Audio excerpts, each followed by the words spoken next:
সুধী দর্শক, মোহনা টেলিভিশনের নিয়মিত আয়োজন ভিন্ন মাত্রা আলোচনা অনুষ্ঠানে আমি নজমুল হক নান্নু আপনাদের স্বাগত জানাচ্ছি। আজকে আমাদের এই আলোচনা অনুষ্ঠানের বিষয়বস্তু নির্ধারিত হয়েছে প্রেক্ষাপট, ছাত্রগণ অভ্যুত্থান এবং তার প্রাপ্তি এবং বাম রাজনীতি কোন পথে।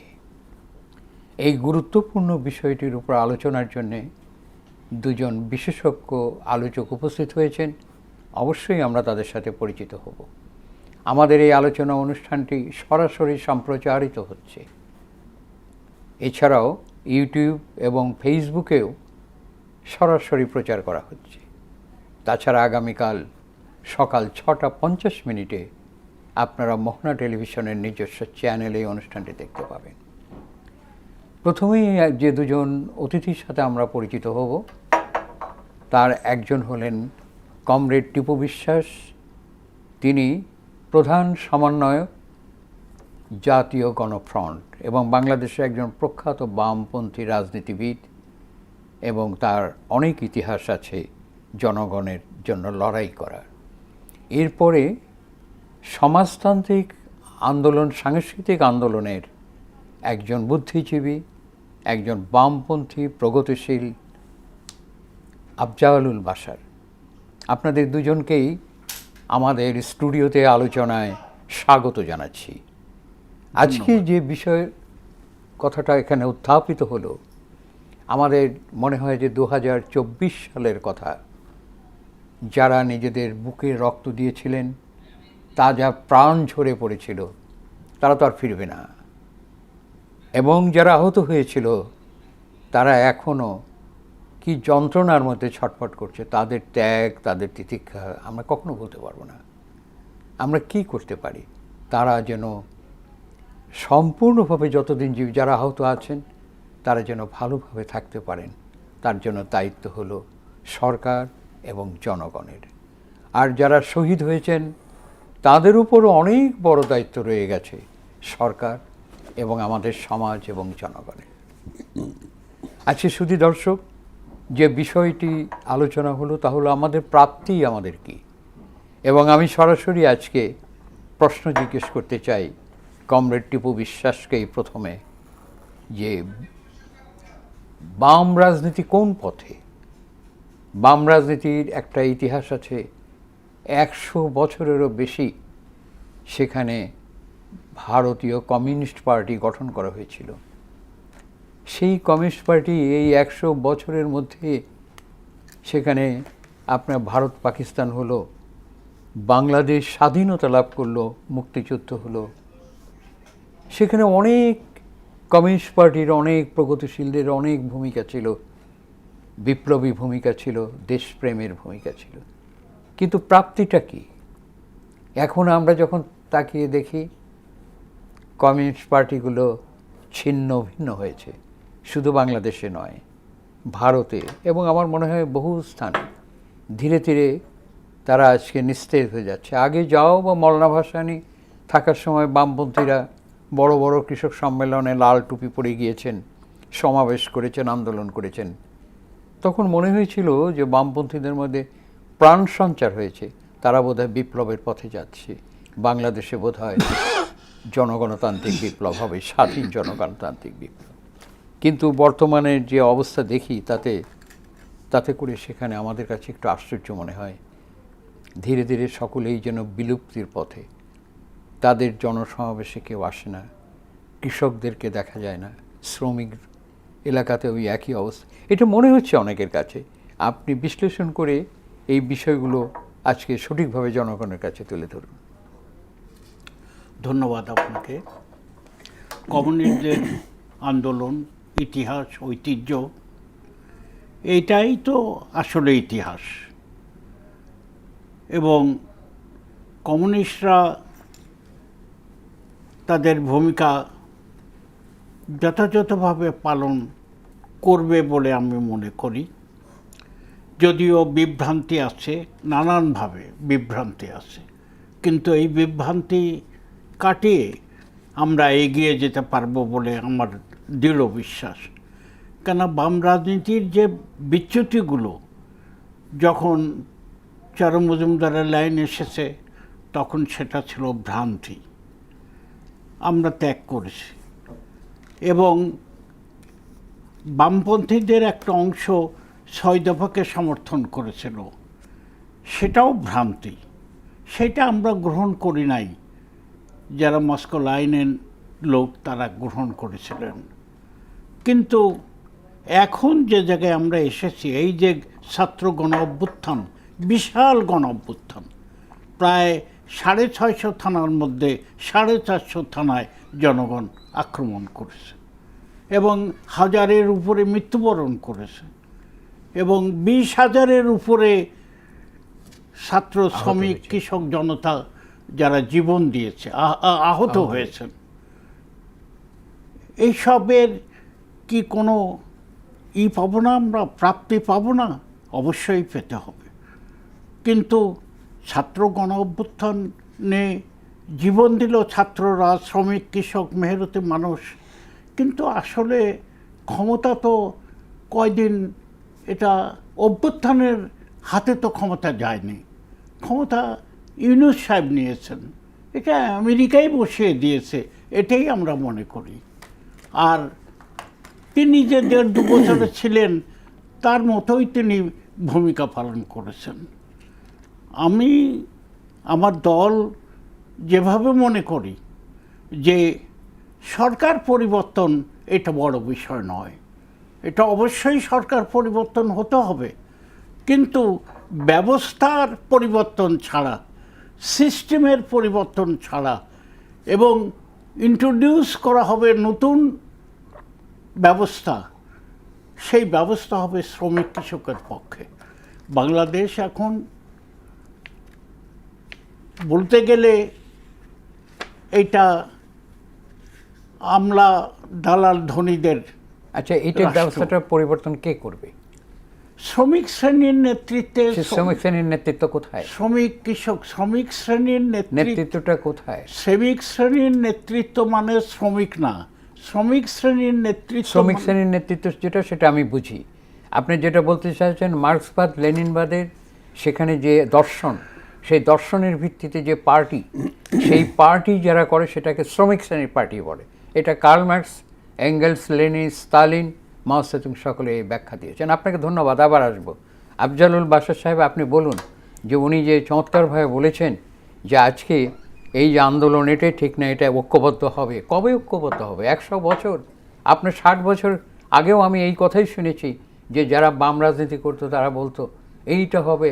আজকে আমলা মৎসুদিরা বসে আছে, এটা চূর্ণ বিচূর্ণ করে সেখানে হবে। আর এখানে এখন ধীরে ধীরে ধীরে ধীরে অবলুপ্তির পথে যাচ্ছে, বিলুপ্তির পথে যাচ্ছে। কেউ কেউ আছে যে গর্ব করছে যে আমি মুক্তিযুদ্ধে সেখানে কমান্ডার ছিলাম। খুব ভালো কথা, এটা আমি অভিনন্দন জানাই। মুক্তিযুদ্ধ একটা মহান মহান যুদ্ধ, কিন্তু এই যুদ্ধটা সেখানে গণযুদ্ধ এবং স্বাধীন জনগণতান্ত্রিক পূর্ব বাংলা গঠনের যে পার্টি তাদের হাতে যায়নি। না যাওয়ার পেছনের দুর্বলতাটা হলো আপনার, তারা পার্টি সঠিকভাবে মূল্যায়ন করতে পারেনি। উনি স্বীকার করেছে, চমৎকারভাবে বলেছেন উনি যে ভুল ছিল। তাহলে সেই ভুল সূত্রে কি পার্টি ঐক্যবদ্ধ করা উচিত ছিল না? খণ্ড বিখণ্ড কেন হলো? আপনি এর প্রশ্নের উত্তর দেবেন। সাথে সাথে এ কথাও আমি আপনাকে স্মরণ করিয়ে দিতে চাই যে আপনি নিশ্চয়ই এই বই দুটো আপনি দেখেছেন বা পড়েছেন। ফিদেল কাস্ত্রো এবং চে গুয়েভারাকে সমালোচনা করা যায়, কিন্তু তারা যেটা হয়েছিল সেখানেও কিন্তু আপনার একটা জুলাই আন্দোলন হয়েছিল ছাত্রদের, এবং তার আগে তারা কিন্তু আপনার ছড়িয়ে গিয়েছিলেন বিপ্লবী পার্টি। কমিউনিস্ট পার্টির নেতৃত্বে কিন্তু কিউবায় বিপ্লব হয়নি, বিপ্লবের পরে কমিউনিস্ট পার্টি গঠন হয়েছে।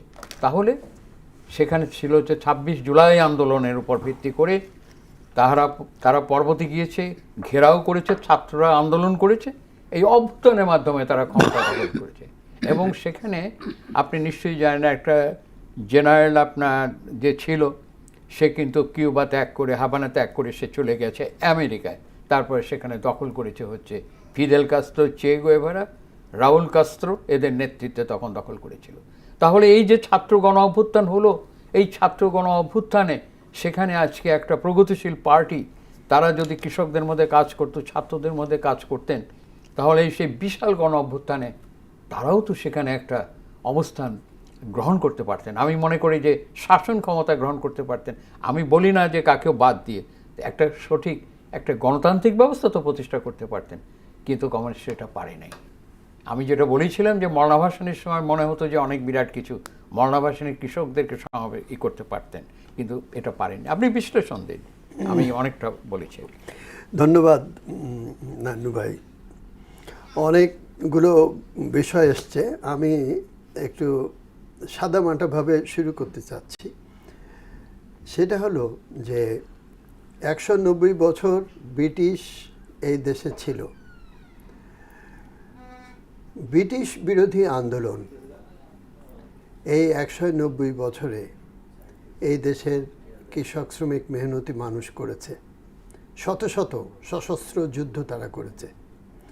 কিন্তু ভারতবর্ষের ইতিহাসে এই চ্যাপ্টারটা যত না উল্লেখ করা হয়েছে, তার চাইতে বেশি উল্লেখ করা হয়েছে 19 শতকের নবজাগরণকে।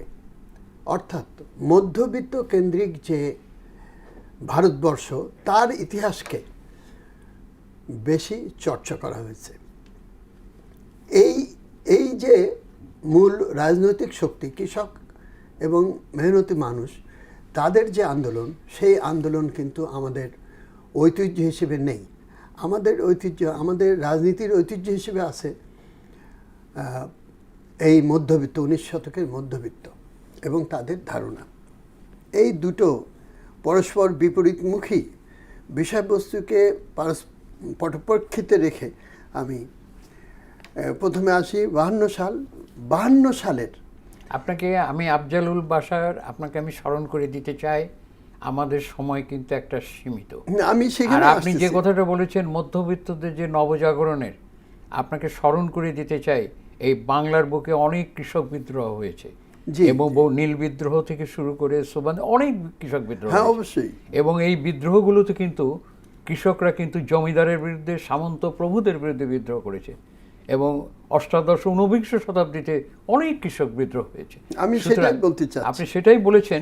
সুতরাং আপনি বর্তমানে ফিরে আসেন যে আজকে কমিউনিস্টরা বা বামপন্থীরা, আপনি বলুন, আজকে তো সকলেই কমিউনিস্ট পার্টির নাম ধারণ করেনি, কয়েকটা পার্টি তারা করেছেন, কিন্তু বামপন্থীরা আজকে ছিন্ন ভিন্ন কেন? কেন তারা ঐক্যবদ্ধ হতে পারে না? একটা পতাকা তোলে আসতে পারে না? আচ্ছা, এইটা তাদের ছাত্র সংগঠন দুর্বল, তাদের কৃষক সংগঠন দুর্বল, শ্রমিক সংগঠন দুর্বল। কেন? আমি যতদূর জানি বাংলাদেশে মোটামুটি 15 থেকে 20টা ছোট থেকে বড় কমিউনিস্ট অথবা কমিউনিস্ট ভাবধারা অবলম্বন করে পার্টি, কমিউনিস্ট পার্টি বা গণতান্ত্রিক পার্টি রয়েছে, এবং তাদের অধিকাংশের ছাত্র সংগঠনও আছে।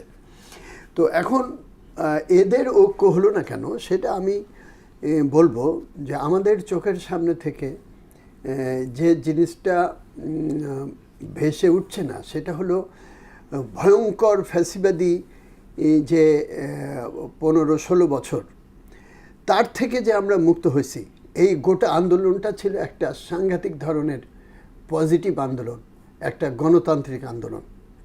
এই গণতান্ত্রিক আন্দোলনের ভেতরে অবশ্যই বিভিন্ন মতধারার লোকজন ছিল, কিন্তু এর ভেতরে শ্রমিক কৃষক ছিল, যদিও তারা নেতৃত্বে আসে নাই, কিন্তু তাদের এই যৌথ নেতৃত্বটাকে এখানে যদি আমরা বিবেচনা করি, তাহলে দেখা যাবে যে কতজন কৃষক, শ্রমিক, সাধারণ মানুষ, রিক্সাওয়ালা, ছাত্র এখানে শহীদ হয়েছে, এবং কারা বিশেষভাবে শহীদ হয়েছে এটার একটা পরিসংখ্যান নিলে বোঝা যাবে, যেখানে প্রগতিশীল লোকেরাই এই আন্দোলনটা করেছে।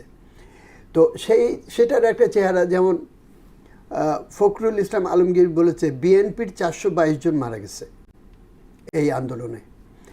তারপরে ছাত্র প্রায় 350 মারা গেছে। তারপরে শ্রমিক প্রায় 350। হ্যাঁ, আপনি কতজন মারা গিয়েছেন এই আলোচনা তো এটা নয়, এটা এমন একটা আপনার তাত্ত্বিক আলোচনায়, এটা বাস্তবোচিত আলোচনা আপনাকে করতে হবে। আপনি যেটা বলছেন যে ছাত্র সংগঠন আছে, দেখা যায় না। আপনার বামপন্থীদের কজনের বিরুদ্ধে 200-300 মামলা হয়েছে, যেটা মির্জা ফখরুল ইসলাম আলমগীরের বিরুদ্ধে হয়েছে, যারা বিএনপি করেছে তাদের বিরুদ্ধে, এমনকি জামাত ইসলামের বিরুদ্ধে খুব কম মামলা হয়েছে। তাহলে এই বামপন্থীরা, তাহলে আজকে বামপন্থীদের বিরুদ্ধে আক্রমণ আসেনি। মাও সেতুং বলেছেন to be attacked by the enemy is not a bad thing but a good thing. তুমি যখন আক্রান্ত হবে বুঝবে তুমি সঠিক পথে আছো। কিন্তু বামপন্থীরা কজন জেলে গিয়েছে, কজনের উপর আক্রমণ হয়েছে? বামপন্থী বলতে কিন্তু আমি মস্কো পিকিং দেখছি না। যারাই সমাজতন্ত্রের কথা বলছেন সব মিলিয়েই কিন্তু আমি বলছি। আমিও এই কথাই বলতে চাইছি যে আজকে ঐক্যবদ্ধ হলে তো নেতৃত্ব তাদের হাতে থাকতো না, এদের আমি তো সেটাই দেখতে চাই। এরাও সকলেই বাম বাম অঞ্চল থেকে, বাম মতাদর্শ থেকে এসছে। এই মির্জা ফখরুল ইসলাম আলমগীর বা আব্দুল মান্নান ভূঁইয়া বা এই সিরিয়ালে আমরা যদি পিছন দিকে যত সব ভাসানী পর্যন্ত, এরা তো সব আপনি আমার প্রশ্নই বুঝতে পারেন নাই। মির্জা ফখরুল ইসলাম আলমগীর একটা পার্টি করেন, তার নাম হচ্ছে বিএনপি, বাংলাদেশ ন্যাশনালিস্ট পার্টি, যেটার নাম বাংলাদেশ জাতীয়তাবাদী দল। আমি যেটা বলতে চাচ্ছি যে আমরা এখন যে সমস্ত বামপন্থী অথবা কমিউনিস্ট পার্টি আমরা দেখছি, যারা আজকে মার্ক্সবাদের কথা বলছেন, ফেসবুকে লিখছেন, যারা বিপ্লবের কথা বলছেন, সমাজতন্ত্রের কথা বলছেন, আমি তাদের কথা বলছি। তারা দে আর কামিং, তারা সেই সময় নেতৃত্ব নেবে যে নেতৃত্ব তারা টিকিয়ে রাখতে পারবে। এটা তাদের ভেতরকার প্রস্তুতি। এটা হলো একটা আমার যেটা চোখে পড়েছে, আমি অনেক আলোচনাও করেছি এবং অনেক দেখেছি। অনেক ক্ষেত্রে বলা হয়েছে ছাত্রদের এবং বুদ্ধিজীবীদের যে আপনারা এখানে আসবেন না, আপনারা আন্দোলনে মিছিলে আসবেন কিন্তু নেতৃত্বে আসতে পারবেন না। এইভাবে যারা বাম ছাত্র শক্তি তাদেরকে কিন্তু আন্দোলন থেকে বিরত রাখা হয়েছে, আন্দোলনের নেতৃত্বে তাদের বিরত রেখেছে। এই যে মানে যারা তাদের অপোজিটে ছিল, আবার অন্যদিকে অপোজিটে ছিল, মানে আন্দোলনে যারা মুখ্য ভূমিকায় ছিল তাদের এই বিভিন্ন শক্তি আছে। আমি এখন আপনার কাছে আপনি জিনিসগুলোকে বুঝতে পারছেন না।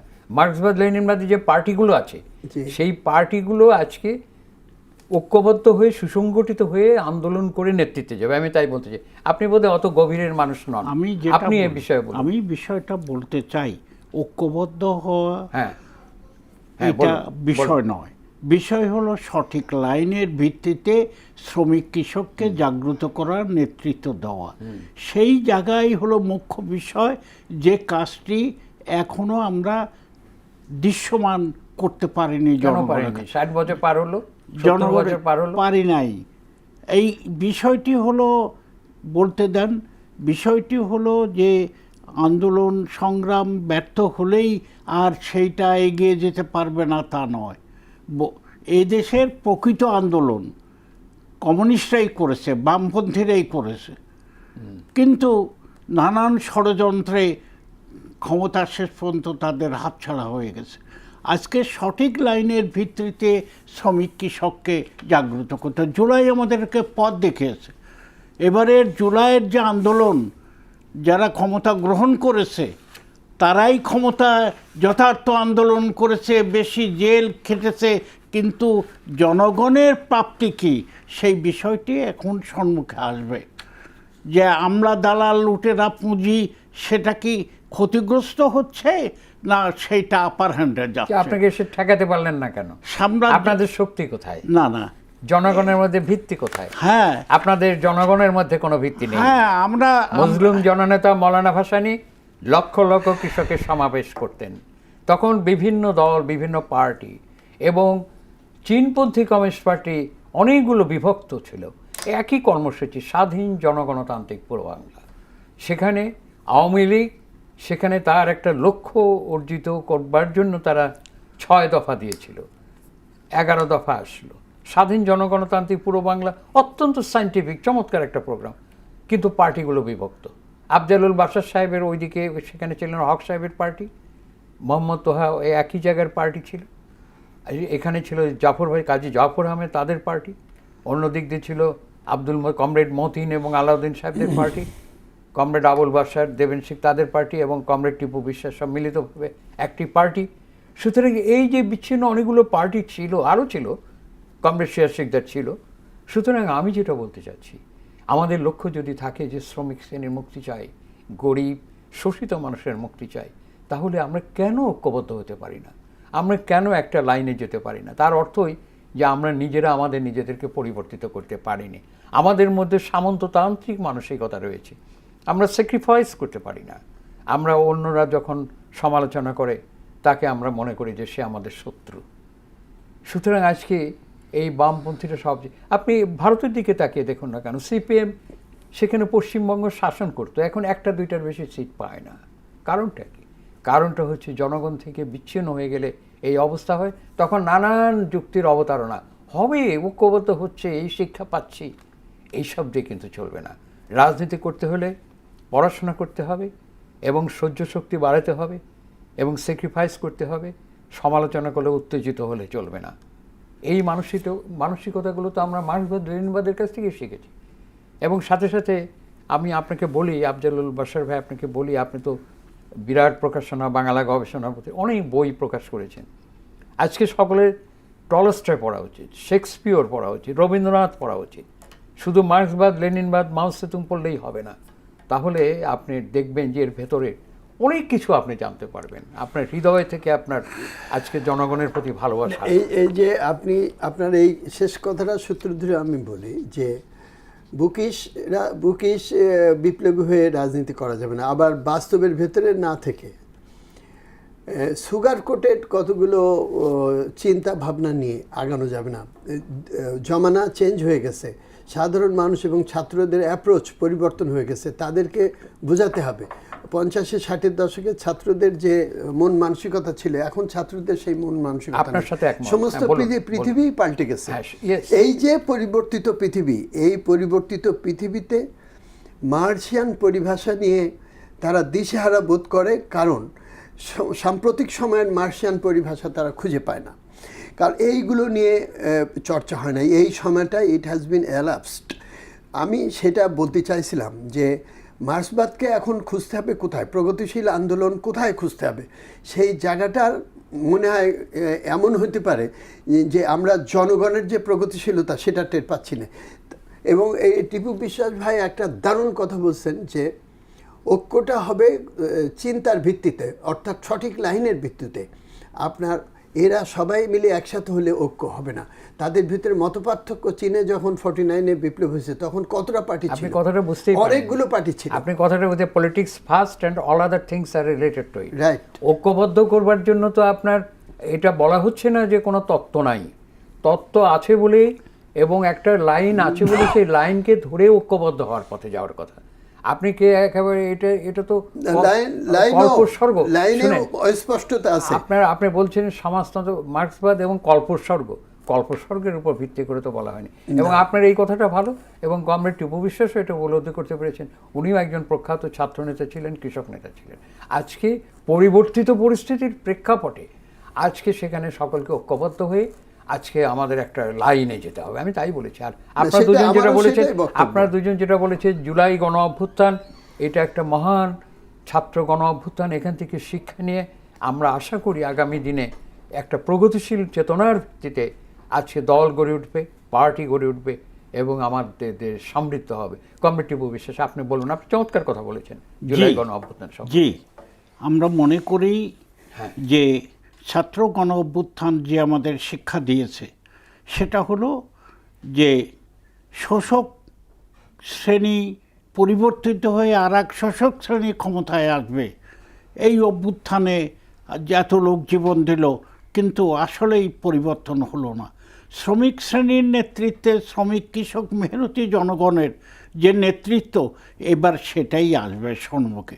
আমি আপনাকে একদিন এটা আপনি কথা প্রসঙ্গে বলেছিলাম যে এবারেই জনগণ দেখবে যে এত পরিবর্তন হচ্ছে, বামপন্থীরা নেতৃত্ব দিতে পারছে না কেন, গড়ে তুলতে পারছে না কেন। হ্যাঁ, নিঃসন্দেহে ভ্রান্তি ছিল, আছে। পরিবর্তিত যা হচ্ছে সে তো ওই একই জিনিস, এক শোষকের পরিবর্তন আর এক শোষক। এবারে যে বিএনপি ক্ষমতায় এসেছে, ওই হাসিনা যে শ্রেণীর রাজনীতি করত, বিএনপি সেই শ্রেণীর রাজনীতি করছে। এবং অবশ্যই এটা জনগণ মেনে নেবে না, কেন পরিবর্তন তো হচ্ছে না। এত কিছু পরিবর্তন, কিন্তু কোথায়? জনগণের জীবনযাত্রার মান বাড়ে না, বাড়ছে তো শোষকদের। দ্রব্যমূল্যের ঊর্ধ্বগতি, ঘুষ দুর্নীতি। আরে আমাদের ফখরুল সাহেব তো নিজেই বলছেন সেই ঘুষ দুর্নীতি চলছে। আপনি শুনেন, না ঠিকই আছে, আপনার বক্তব্যটা অতএব ঠিক আছে। এইটাকে যদি পরিবর্তন করতে হয় তাহলে একটা পার্টি দরকার। তাহলে শ্রমিক শ্রেণীর নেতৃত্বে বিপ্লব ছাড়া তাহলে আর না হলে হবে না। আপনারা তো শ্রমিক শ্রেণী, আপনারা তো পারছেন না তো। আমরা সেই নেতৃত্বই দেব। কবে দেবে না? 70 বছর পার হয়ে গেছে। 70 বছর আপনি রাজনীতি করেছেন 70 বছর, আরে কিছুই করতে পারেননি। পৃথিবীতে বহু দেশে আন্দোলন হয়েছে, সব বিপ্লব করতে পারেনি সব দেশে, ক্ষমতা তো যায়নি। সত্য কথা বলেছেন। বাংলাদেশে আমাদের ক্ষমতায় এখানে যেতে আপনি পারেনি। আগে গণতন্ত্র প্রতিষ্ঠা করতে হবে, বিএনপি এসছে, আপনাকে অপেক্ষা করতে হবে, দেখতে হবে, তারা চেষ্টা করছেন। এবং এটাও ঠিক যে আপনি যে ভয়াবহ একটা ফ্যাসিবাদী শাসন ছিল, সেটা আজকে এই অভ্যুত্থানের মাধ্যমে যাবার ফলে একটা গণতন্ত্রের ধারা প্রতিষ্ঠিত হয়েছে। সেই ধারা এগিয়ে যাবে, সমালোচনা হবে, ভুল ত্রুটি থাকবে, কিন্তু আমাদের দেশকে এগিয়ে নিয়ে যেতে হবে। আব্দুল বাশার, আপনি বলেন। আচ্ছা, এই একজন আমাদের কমরেড ফয়জুল হাকিম লালা, তার একটা বাস্তব অভিজ্ঞতা থেকে বলি। 3-4 জন শ্রমিক নিয়ে একটা মিটিং তারা উনি ডেকেছিলেন এবং সেই মিটিংকে ফলো করেছে লোকেরা, সরকারের লোকেরা। অর্থাৎ 3-4 জন শ্রমিক একসাথে বসে যে একটা মিটিং করবে, সেটাও তাদের যাতে নজরে না এড়ায়। এবং লেখক শিবিরের অনুষ্ঠানের ভেতরে অন্তত 2-3 বার তারা তাদের লোক পাঠাইছে। তো কী ধরনের খবরদারি ছিল সেই ফ্যাসিবাদীর, প্রচণ্ড ফ্যাসিবাদ, যেখানে বাকস্বাধীনতা ছিল না, কথায় কথায় হত্যা এবং গুম করা হতো, সেইখানে এখন আমরা তো এখানে গণতান্ত্রিক পরিবেশে আছি, কথা বলতে পারছি। এই গণতন্ত্রকে কাজে লাগিয়ে অবশ্যই প্রত্যেকটা বামপন্থী পার্টি যারা সক্রিয় আছে তারা এগিয়ে যাবে এবং একসময় তারা অনেক শক্তি অর্জন করবে। এবং সেটা যে তারা অচিরেই করবে, এটাই আমি বিশ্বাস করি। যেমন আনু মোহাম্মদ, সে যথেষ্ট লোকজনের সমর্থন পাচ্ছে, তার মিছিলগুলো বড় বড় হচ্ছে। এই যে দ্রোহযাত্রা যারা করেছিল, লালটুরা, তাদের বিবর্তন সাংস্কৃতিক গোষ্ঠী এবং আরও 31টা সাংস্কৃতিক গোষ্ঠীকে নিয়ে তারা বড় বড় আন্দোলন করেছিল। এখনও তাদের, এরাও কিন্তু বামপন্থী। যে আলোচনা, ওটা ব্যক্তিগত আপনাদের সংগঠনগুলোর কথা বলছেন, রিপোর্ট করছেন না, এটা হলো আলোচনার মধ্যে দিয়ে। হ্যাঁ, সামগ্রিক পরিস্থিতি। ঠিক আছে, আপনার জন্য ধন্যবাদ। সামগ্রিক পরিস্থিতি, সময় নেই। একটি কথা আমাদের স্মরণ রাখতে হবে, আমাদের এই বাংলাদেশ এমন একটা অবস্থানের মধ্যে আছে, বাইরের শক্তি, যেই শক্তি বাংলাদেশের একটা আমাদের এই স্বাধীনতার সার্বভৌমত্ব অথবা আমাদের অগ্রগতি, এটাকে ব্যাহত করবার জন্য ষড়যন্ত্র করতে পারে। সুতরাং সেই ষড়যন্ত্রকে প্রতিহত করবার জন্যে আজকে সকল দলগুলোকে আজকে ঐক্যবদ্ধ হতে হবে, যারা দেশপ্রেমিক রাজনৈতিক দলগুলো আছে। অবশ্যই এই কথাটা আপনাদের এটা আপনি একটা খুবই ভালো কথা বলছেন। প্রয়াত ডক্টর জাফরুল্লাহ চৌধুরী একটা কথা বলেছিলেন যে ভারত হচ্ছে এই অঞ্চলের ইসরায়েল। ভারত কিভাবে আপনার জুনাগড় দখল করলো, হায়দ্রাবাদ দখল করলো, গোয়া দখল করলো, সিকিম দখল করলো, কাশ্মীর দখল করলো, এই বিষয়গুলো যদি আমরা ভালোভাবে বিবেচনা করি, তাহলে বাংলাদেশের সাথে ভারতের যে আচরণগুলো হয়েছিল, বিশেষ করে ফ্যাসিবাদের আমলে যেটা তুঙ্গে উঠেছিল, এবং এখন তাদের আচরণ বাংলাদেশের প্রতি মুহূর্তে, বাংলাদেশের একটা অশান্তিপূর্ণ একটা ডিস্টারবেন্স কিন্তু তারা প্রতি মুহূর্তে ক্রিয়েট করছে এবং ভবিষ্যতে আরও এটা বাড়াবে, এই ইন্টেন্সিটিটা তারা বাড়াবে। প্রগতিশীলদের এখানে কাজ আছে এবং কমিউনিস্টদের কাজ আছে, আন্দোলন দানা বাঁধবে এই সময়। তো সেই আন্দোলন, এই অবস্থাটাকে বিচার বিবেচনা করে এই গণতান্ত্রিক সরকারের গণতন্ত্রের সহযোগিতা নিয়ে এখানকার যারা মুক্ত, যারা বুদ্ধির লোক এবং যারা কমিউনিস্ট, তারা এগিয়ে আসবে, তারা ঐক্যবদ্ধ হবে। শুনুন, সব কথার মধ্যেও একটি কথা তো সত্য, যে আমরা প্রতিবেশী দেশের সাথে বন্ধুত্ব করতে চাই, এক। দ্বিতীয় কথা হলো যে আমাদের স্বাধীনতার সার্বভৌমত্ব বজায় থাকবে। তৃতীয়ত, আমাদের মধ্যে যেন সাম্প্রদায়িক বিভাজন না হয়। এখানে আমাদের হিন্দু, মুসলিম, বৌদ্ধ, খ্রিস্টান, জৈন এবং সকল ধর্মের মানুষ হাজার হাজার বছর ধরে এখানে বাস করছে একসাথে। এটা পশ্চিমবঙ্গে বা ভারতে কি হচ্ছে সেটা তাদের বিষয়, কিন্তু আমরা যেন ঐক্যবদ্ধ থাকতে পারি, এই ভূমি, এই মাটি যারা বাস করে তাদের জন্য, তো তাই না? এখানে ধর্ম দিয়ে বা অন্য কোনো কিছু দিয়ে বিভাজন করা যাবে না। তো সেইভাবে যদি আমরা সকলে এই চেতনা যদি রাখি, অসাম্প্রদায়িক চেতনার ভিত্তিতে প্রগতিশীল চেতনা, এবং গণতান্ত্রিক চেতনা, জাতীয়তাবাদী চেতনা, অথবা আপনি বলতে পারেন যে কল্যাণমূলক বা সমাজতান্ত্রিক চেতনা, এগুলোই হচ্ছে আমাদের প্রয়োজন।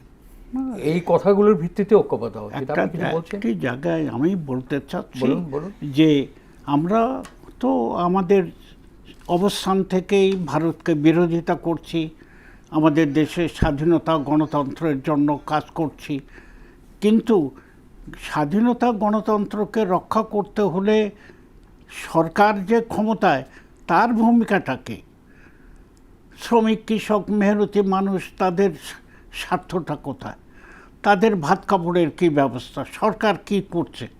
আমরা না হয় মুখ দিয়ে বললাম, আন্দোলন করলাম, বিরোধী দল, কিন্তু সরকারকে তো বাস্তবে কাজটা আপনি করতে বলছেন যেটা হবে। কর্মসংস্থানের ব্যবস্থা করা উচিত, হ্যাঁ, জিনিসপত্রের মূল্য কমানো উচিত, যেখানে আইন দ্রব্য- শৃঙ্খলা সেখানে স্বাভাবিক করা উচিত। হ্যাঁ, বলুন এই কথাগুলো। কোনো তো কিছুই উচিত। অগ্রগতি হচ্ছে না, যদিও মাত্র 5-6 মাসের ব্যাপার, কিন্তু অগ্রগতি দেখা যাচ্ছে না। কিন্তু একটি জিনিস তো- ফখরুল সাহেব তো যথার্থই বলেছেন হ্যাঁ, হ্যাঁ, যে তারেক রহমানের পরিবর্তন হচ্ছে, কিন্তু আর তো কেউ পরিবর্তন খুব চমৎকার। বিএনপির হ্যাঁ, হয়নি। তো এখন যে বিষয়টি, সে বিষয় হলো যে এই যে শিল্প আপনি একটু আমার দিকে তাকান। হ্যাঁ, শিল্প কলকারখানাগুলো বন্ধ হয়ে যাচ্ছে, আচ্ছা, সরকারি 44টা শিল্প প্রতিষ্ঠান বন্ধ করে দিচ্ছে। আমরা তো এর বিরোধী। হ্যাঁ, বাইরে কর্মসংস্থান দেখতে হবে, না না, কিন্তু সরকার এই- কিন্তু আপনি বলে দেখেন, সরকার বোধ হয় বন্ধ শিল্প কলকারখানাগুলো চালু করবার জন্য কিন্তু চালু উদ্যোগ গ্রহণ করার, কিন্তু ব্যক্তি মালিকানায় এ পর্যন্ত দেখা গেছে যতগুলো ব্যক্তি মালিকানায় শিল্প কলকারখানা দেওয়া হয়েছে, একটাও চালু হয়নি, সমস্তগুলো বন্ধ হয়েছে। এবং যেগুলো দিতে চাওয়া হচ্ছে এগুলোও বন্ধ হয়ে যাবে, উৎপাদন বন্ধ হয়ে যাবে, কিচ্ছু থাকবে না। না, ওটা করছে। অথচ আপনার ধারণা যে যাবে না, না। এটা ধারণা আমি- না, এই বিষয়ে- অলরেডি আপনি হয়ে আগে গেছে, বলেছেন যে বন্ধ হয়ে যাবে। অলরেডি হয়ে গেছে। আচ্ছা, এই বিষয়ে আমার একটু ব্যক্তিগত অভিজ্ঞতা আছে। আমার অভিজ্ঞতা থেকে আমি বলছি যে এই যে ব্যক্তিগত খাতে এই সরকারি প্রতিষ্ঠানগুলো দেয়ার অনেক অর্থ আছে। একটা অর্থ হচ্ছে লুটপাট করা, এবং এটা আমি একেবারে স্পেসিফিকভাবে বলতে পারি যে কোনো মতেই ব্যক্তিগত খাতে এগুলো দেয়া ঠিক হবে না। সরকার এই একটা পদ্ধতি তৈরি করা উচিত যেখানে আমরা সহযোগিতা করব, যে কলকারখানাগুলো শ্রমিকদের নেতৃত্বে কমিটি করে তাদের চালনা করতে দেওয়া উচিত। কিন্তু আপনি যখনই ব্যক্তিকে দেবেন, ব্যক্তি কোনো টাকা তো দিবে না, উপরন্তু ওই জমিজমা কলকারখানাগুলো বিক্রি করে নিয়ে চলে যাবে। এটাই হচ্ছে আমাদের অভিজ্ঞতা। কাজেই আমরা সরকারকে বলবো যে 42টা কলকারখানা অবশ্যই এটা ব্যক্তিগত খাতে দেয়া যাবে না, কিন্তু এটা যে অলাভজনক অবস্থা, তার থেকে লাভজনক অবস্থায় পরিণত করার জন্যে আজকে কারখানার যারা শ্রমিক, তাদেরকে নিয়ে কমিটি করে তাদের হাতে এর মালিকানা, এর পরিচালনার ভার দেওয়া উচিত। শুধু তাই না, সেটা বাসার ভাই, সেটা একটা দিক, কিন্তু অন্য দিক যেটা, সেটা হলো যে এখানে তো সরকারকে ইনভেস্ট করতে হবে। হ্যাঁ, সে তো অবশ্যই। সরকারকে ইনভেস্ট করতে হবে এবং কলকারখানাগুলো আধুনিকায়ন করতে হবে। আপনারা না, মূল বিষয়টাই আপনারা বুঝতে পারেন। আচ্ছা, না, এটা এতই সহজ যে শ্রমিকদের মধ্যে কমিটি করে একটা কলকারখানা আপনি দিয়ে দিন। মোটেই না, সরকার থাকবে। না, শ্রমিকরা তো অভিজ্ঞ, সরকার থাকবে। শ্রমিকরা অভিজ্ঞ। আমি এই বিষয়ে জেনে শুনে আপনারা এখানে আচ্ছা, বুঝতে পারছেন না যে আজকে পৃথিবীর বিজ্ঞান কোথায় চলে গেছে, আর্টিফিশিয়াল ইন্টেলিজেন্সে চলে গেছে।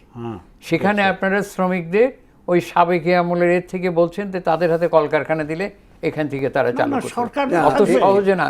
সমস্ত পৃথিবীতে আজকে যে প্রতিযোগিতা, যে কম্পিটিশন, যে নতুন বিজ্ঞানের অগ্রগতি, মার্কসবাদ লেনিনবাদ তো বিজ্ঞানের অগ্রগতিকে স্বীকার করে, কিন্তু আপনারা দেখা যাচ্ছে যে এই শ্রমিকদের একটা কমিটি করে তাদের উপর দায়িত্ব মোটেই দিল। না, মোটেই না, এটা আমরা হয়তো তা সকলে বলছি না। হাততালি দেবে, আমরা বলছি কিন্তু না। প্রকৃতপক্ষে তা নয়।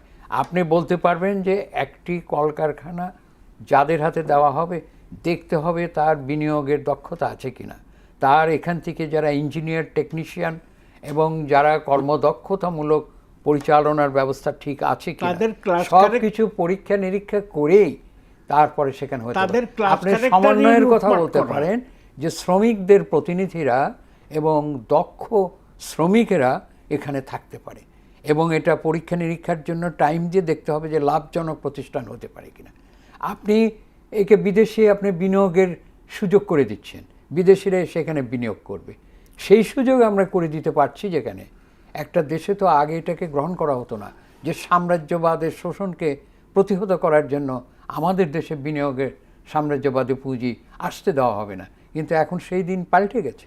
আজকে চীনের মতো দেশও আজকে সেখান থেকে না, বিদেশি বিনিয়োগ অবশ্যই হতে পারে, কিন্তু কলকারখানা বেসরকারীকরণ করে আপনি এখানে কি এআই কাজ করবে? এআই তো কাজ করবে না। এআই দিয়ে কারখানা চালানোর কোনো এআই দিয়ে তো আর কারখানা চালু না, এআই কাজে লাগাতে হবে সর্বক্ষেত্রে। সেটা আমাদের শিক্ষার ক্ষেত্রে, আপনার সেখান থেকে ইন্ডাস্ট্রির ক্ষেত্রে, কৃষি ক্ষেত্রে এই বিজ্ঞানের কথা বলা হচ্ছে। না, সেই বিজ্ঞানকে তো আমরা অবশ্যই অ্যাকসেপ্ট করি, আধুনিক বিজ্ঞানকে আমরা সহযোগিতা নেব, কিন্তু কলের মালিক হচ্ছে কলের শ্রমিকগুলো। সেই শ্রমিকদের অনেক গুণাগুণ আছে। শ্রমিকদের অধিকার তো প্রতিষ্ঠাই হবে। হ্যাঁ, সেই আপনার প্রোডাকশন যদি না হয়, লাভ যদি না হয়, তাহলে তো শ্রমিকরা কিছু খেতে পারবে না। ইনভেস্টমেন্টের যে কথাটা বললেন, আমাদের টাকার জন্য তো বিদেশি পুঁজি যেমন দরকার আছে, আমাদের নিজস্ব পুঁজি সংগ্রহ করারও আমাদের এখানে মানি মার্কেট, ক্যাপিটাল মার্কেট আছে না, ক্যাপিটাল মার্কেট থেকে তো আমরা পুঁজি সংগ্রহ করতে পারি। কোন কল্পরাজ্যে বাস করছেন? আমাদের এখান থেকে লুটপাট হয়ে 27 লক্ষ কোটি টাকা আপনার এখান থেকে চলে গেছে, সেগুলো আপনারা জানেন না। এটা এবং এখান থেকে 27 লক্ষ কোটি টাকা যারা এখান থেকে লুটপাট করে নিয়ে চলে গেছে, এবং এটা আপনারা জানেন না যে আমাদের অর্থনীতি, তারা তো শ্রমিক না। আমরা শ্রমিকের কথা বলছেন কেন? আমাদের দেশে অর্থনৈতিক অবস্থা হচ্ছে এটা না। অর্থনীতি আপনারা কতগুলো সহজ সস্তা কথা পেয়েছেন যে শ্রমিকদের হাতে ক্ষমতা দিয়ে দিলে। শ্রমিকদের তো পার্টি করতে পারেননি আপনারা। শ্রমিক শ্রেণীর পার্টি আপনাদের কোনো লোকজনই নাই শ্রমিকদের পার্টি। আপনারা শ্রমিক শ্রেণীর মধ্যে জাগরণ নিয়ে আসেন, জাতীয় তাদেরকে আজকে ঐক্যবদ্ধ করেন, তাদেরকে সংগ্রামের পথে আসেন। আচ্ছা, আমি একটা কথা বলি, জাতীয় এবং দেশপ্রেমিক বুর্জোয়াদের সহযোগিতা দরকার আছে। সরকারও তো দেশপ্রেমিক সরকার হতে পারে, তাদেরও তো সহযোগিতার দরকার আছে। তারা তো চেষ্টা করবে। হ্যাঁ, সেইটা আমি সেই দিকে দৃষ্টি আকর্ষণ করছি, যেন সরকার, শ্রমিক, কৃষক যারা এই দেশকে টিকায় রাখছে। যেটা বললেন যে মির্জা ফখরুল ইসলাম সাহেব, উনি ঠিকই বলেছেন এই জন্য যে রাষ্ট্র কাঠামো আগে যেটা ছিল, আগের যে রাষ্ট্র কাঠামো ছিল না, সেই কাঠামোটা পরিবর্তিত করার জন্য সময় নিতে হবে। আমি তো দেখছি না যে সেটা হচ্ছে, এটা বলছিলেন আর কি। যাক, আপনাদের জন্য চমৎকার আলোচনা করেছেন, আমরা ধন্যবাদ জানাই। আপনারা শ্রমিক, কৃষক, মেহনতি মানুষের পক্ষে আপনারা কথা বলুন, কাজ করুন। শুধু দর্শক, আমরা আজকে জুলাই গণ অভ্যুত্থানের প্রেক্ষাপটে যে আলোচনা করেছিলাম, সেটা হলো আমরা দেশের সমৃদ্ধি চাই, ভালো চাই, মঙ্গল চাই জনগণের, এবং যারা শহীদ হয়েছেন আবার আমরা শ্রদ্ধা জানাই। শুভরাত্রি, আবার দেখা হবে।